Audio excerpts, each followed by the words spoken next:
It's like a Mother Earth versus a white male sucking down an oil spill. Green energy. Is it all good? Is it the best thing that could ever happen to the planet Earth and will fix all our problems and make everything go away and make that smog you see outside by the mountains or by LA all of a sudden go away? Will all of a sudden make jobs better? Will we be happier? Will we be healthier? Will we be skinnier? Will we be younger?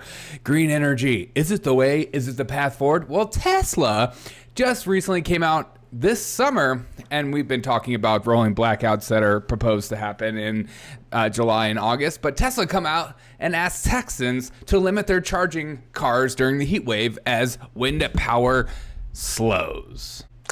I think I'm reading that wrong, because what I've heard about green energy is it's all positive, it's all perfect, it's all amazing. And if you were to say otherwise, it's because you're a white supremacist, evil douche. Tesla is asking Texas-based customers to avoid charging the electric vehicles during certain times of the day, as the Lone Star State is currently expecting a massive heat wave that is straining the electrical power grid. And this is the point where leftists go, well, see, that's those stupid Republican idiots' fault. This is the part of the article that should be no surprise to anyone. I mean, let's just be honest. I've been talking about forever. I've always said, imagine if every single person in the entire United States all of a sudden switched to electrical cars like that. Bam. What would happen to our electrical grid? What would happen during the peak times where people use the most energy when they're home, they're watching their TVs, they're charging all their stuff? And now there's an additional charge. A charge to charge everyone's car at the same exact time when they get home and the car is stationary. Not when it's at work or when it's driving about or whatever, but the most optimal time that most people are probably going to use to charge their car, which is when they get home from work. And the grid operator in Texas is now recommending charging during peak, to not charge during peak periods of 3 p.m. to 8 p.m. if possible, to help statewide efforts to manage the demand. On Monday, the Electrical Council of Texas, ERCOT, which operates the state's power grid, asked residents to conserve energy between the hours of 2 p.m. and 8 p.m. on local time using heavy appliances during that time frame. So, your washing machines, but mainly your electric vehicles. And that made me start thinking, what's the actual percentage of Texans that drive electric vehicles? Because I think that should be important. If they are specifically asking Texans to not charge their car during this time because high demand and they want to reduce the likelihood of a blackout, what's the actual percent? And I looked up this article and I found the demand is on the rise. Austin American statesman. Isn't this great? Elon, you are the man, the myth, the legend. Statewide, about 121,500 electric vehicles have been registered, which is pretty amazing, but that's equating just 0.5% of the 23.68 million vehicles in Texas. 0.5%, and they're asking them not to charge it. So imagine if it was a whole percentage. Imagine if it was 10%. Imagine if it was 5%. Imagine if it was over 50%. Is green energy a big scam? Is it the path forward? Is it the only way that we should be doing this? Why is nuclear energy never on the table? Why is it such a faux pas? Don't talk about that. People die. According to this article, Texas has spent $66 billion of taxpayer money on renewable energy and the promise of 30,000 MW, million watts, of capacity, he said in an emailed statement. According to ERCOT, the past few days has generated far less than that. Well, if you got a bunch of wind farms and there's no wind, son of a gun, or if you got a bunch of solar panels and it's a cloudy day, well, shoot. Where do we get our percentage? Where do we get our energy from? I don't know. Even Elon himself talks about how we can't push too fast, too furious for our renewable electric energy because we can't do it. But it's proposed to everyone as if this is the only way forward. As we are in, as the Fed says, 9.1% inflation, which it's more. It's like they never tell you the worst thing. They're going to tell you just half of it. So it doesn't freak you out. It's like you look at meat prices or just look at fuel. Fuel's gone up like 50%. And so to say it's only a 9% inflation is just silly. But this is where we're at. We're being force-fed that green energy is the only way forward. And nuclear energy is not an option. It's only wind and solar. And we have to buy all those parts from China because we can't make them here affordably.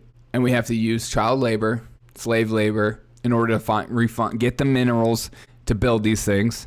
But that's why we don't want to get involved with it, because then, well, China can't pay their children to work for them.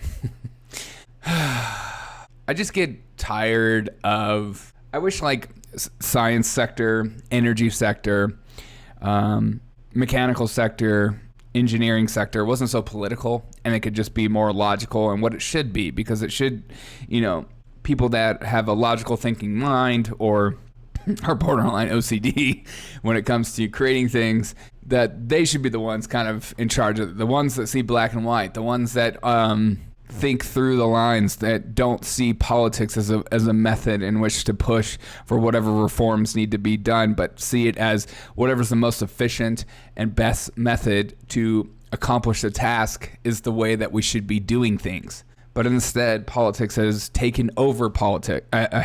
Politics has taken over science. Politics has taken over engineering, taken over energy especially. And it's like a Mother Earth versus a white male sucking down an oil spill. Like, that's the two we're given as the only two options. And it's just so dumb. And we're getting dumber by the minute by just leaning into that ideology anyways of just like politics instead of actual thinking through issues of how to make things better for us, how to make the future better for us, but also what can we do now in this time and that doesn't cause catastrophic devastation across the world, because it seems to be doing so, as you're seeing the Netherlands farmers, Germany farmers are standing up, what's going on in Sri Lanka. Like, we don't want to have discussions about this, because then it goes against the Mother Earth theory. It goes against the green energy is all good, and it's just a aggressive white man from Avatar or Pocahontas that is stopping green energy from happening.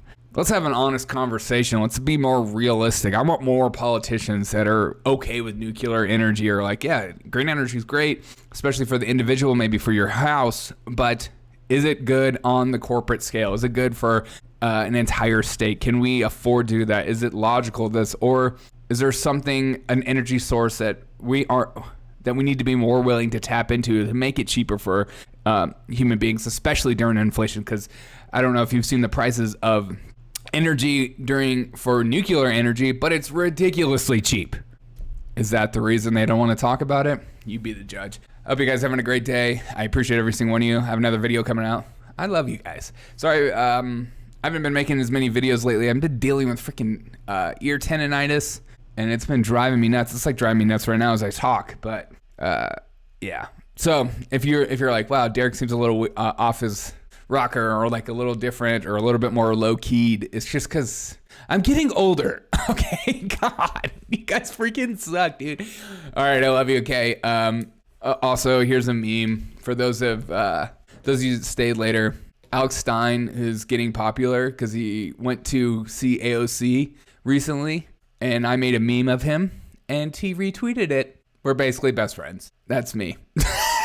Okay, have a great day, because this was him on a plane. It's so ridiculous. And so I can't help Nancy Pelosi. She gets me every time. She's more profitable than Warren Buffett, so follow her trades. Have a great day. See you on the next video.